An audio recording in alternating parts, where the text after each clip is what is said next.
What should be included in an advance healthcare directive? None of us really want to think about those last moments of dying. and maybe we've never been with someone at that point.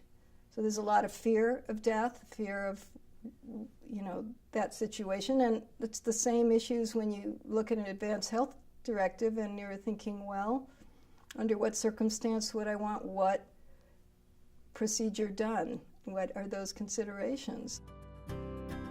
An advance healthcare directive is a legal document that lets you choose who you would like to speak for you in the event you become unable to speak yourself.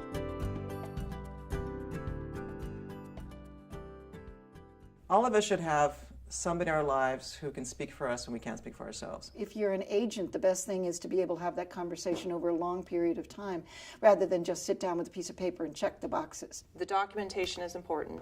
It has to be very clear, but I think the communication is the bigger key, both between the families and the physicians and the hospital. It involves picking a surrogate or a decision maker for you who's not necessarily your spouse, who's not necessarily your oldest child, or your oldest adult child that lives closest to you in town. It may be the one who has the wherewithal to sit with doctors in a hospital and have difficult conversations like this and translate your wishes into action. That may be the right person who's your decision maker.